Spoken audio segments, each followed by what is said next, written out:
Hi, this is Arthur, and this is a summary and explanation of the Trailblaze Continuance Finest Duel under the Pristine Blue Part 2, released in the game Honkai Star Rail version 2.5. The story picks up where the last Trailblaze Continuance left off. Hulei and the Borison escape the shackling prison and are hiding on the Law Fu. The Trailblazer now meets with Yanqing. Yanqing says he's stepping down as ringmaster of the war dance as the situation with Hulei takes precedence. Fei Xiao soon arrives and suggests they share a meal. We move to the seat of divine foresight where Huaiyang, Yukong, Yunli, and March 7th are talking.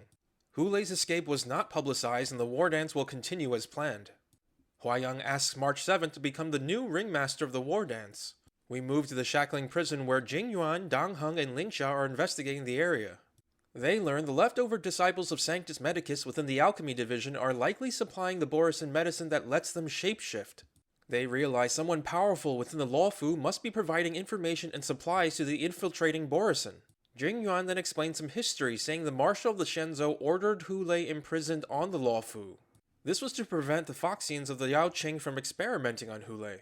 Experiments like this historically lead to catastrophic problems, like with the sedition of Imbibitor Lunei. Side note, Imbibitor Lunei, also known as Dang Feng, is the previous incarnation of Dang Heng. Lunei committed a severe crime and had his memories stripped before being exiled as Dang Heng. Jingyuan adds he exiled Lingsha's mentor from the Law Fu for wanting to restore Imbibitor Lunei's memories. They continue on and find evidence the preceptors, elders of the Vidyadhara, sent people to help in Hulei's prison break. Lingsha says as the Alchemy Commission's new Cauldron Master, she will invite the preceptors to a meeting and hopefully draw out the conspirators. We move to Zhao Chu, who is still a captive of Hulei. Hulei suspiciously releases Zhao Chu and tells him to scout out the port and report back.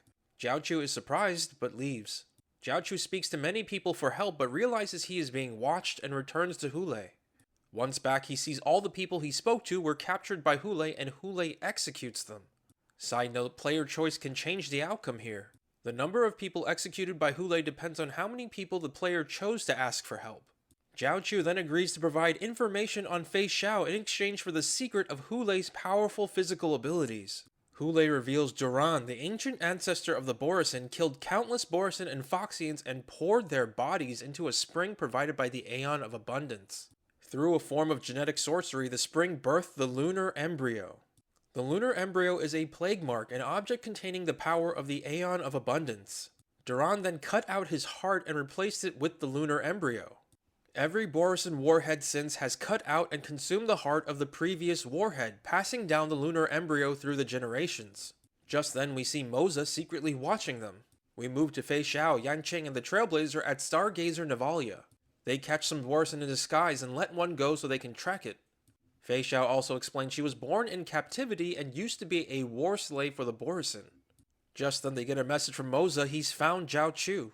We then see a flashback of when Zhao Chu first met Fei Xiao. Fei Xiao saved a bunch of Cloud Knights and the previous general of the Yaoqing ordered Zhao Chu to treat Fei Xiao's injuries. We move back to Zhao Chu with Hulei.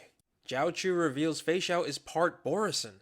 This explains her unusual strength but also reveals her health problems.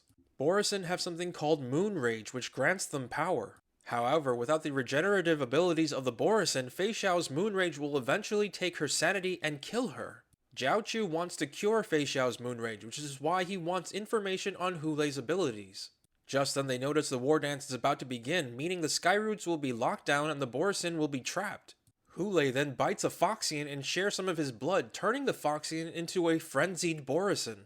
Hulei tells the other Borison to take his blood and spread it, turning more innocent Foxians into frenzied Borison and spreading chaos. Hulei then calls out Moza and tells him to tell Fei Xiao they will drown the Law Fu in blood. We move to March 7th and Yunli on the Sky Splitter. March 7th has agreed to be the ringmaster for the war dance. We move again to Fei Xiao, Yanqing, and the Trailblazer. Cloud Knights are everywhere securing the area.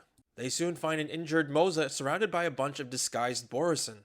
They defeat the Borison and Moza relays Hulei's message that he will attack Law Fu's streets. Moza also tells them about the lunar embryo and Hulei's ability to use his blood to turn Foxians into crazed Borison. Fei Xiao thinks Hulei's threat is misdirection, that he will try to reach the Sky Splitter and use it to escape. Yanqing leaves for the Sky Splitter in case Hulei goes there. Fei Xiao stays on the Law Fu and with the Trailblazer and the rest of the Cloud Knights defeat all the Borison on the Law Fu. Hulei then appears through a hologram. Hulei says he will go to the Sky Splitter and invites them to try and stop him. Back on the Sky Splitter, Yunli meets with Yanqing and notices the Sky Splitter is slowing down. They go to the engine room where they find some dead Cloud Knights and are attacked by Borisin. They defeat the Borisin and realize Hulei must be on the ship and will attack the War Dance's commencement ceremony. At the War Dance ring, Hulei attacks, but it turns out this was all a trap set up by the Arbiter Generals. There are no civilians present and spectators are all Cloud Knights. The plan was to draw Hulei and the Borisin to the Sky Splitter where they would trap them. We move back to March 7th, who meets with Yunli and Yanqing before they head to the War Dance ring and fight Hulei. Just as it seems Hulei is winning, it is revealed Zhao Chu managed to poison Hulei before Hulei reached the Sky Splitter. The poison inhibits Hulei and they manage to subdue him just before Fei Xiao arrives. Just as it seems they've won, Hulei reaches into his chest, rips out the lunar embryo and throws it into the sky. All Foxians start losing their minds and Hulei seems to disintegrate. Fei Xiao orders Yanqing to enforce military rules before consuming the lunar embryo.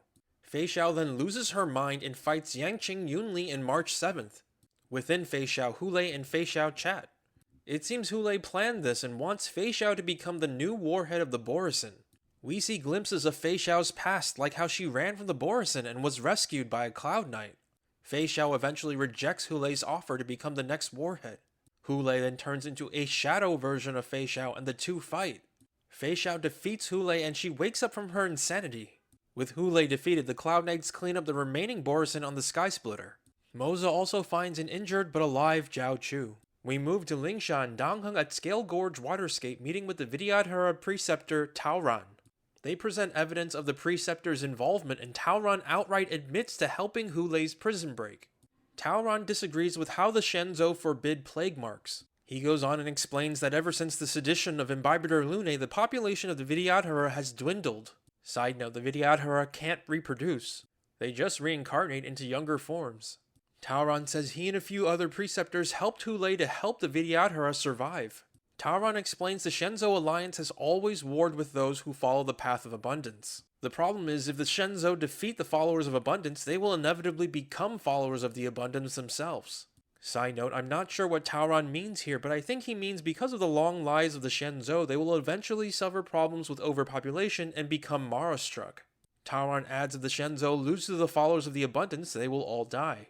Taoran's solution for the Shenzhou and the Vidyadhara is to turn other lifeforms into Vidyadhara through dragon transmutation. Turning other lifeforms into Vidyadhara would supply an endless number of soldiers for the fight against the abundance. And after the fighting is over, the inability of the Vidyadhara to reproduce would solve overpopulation problems.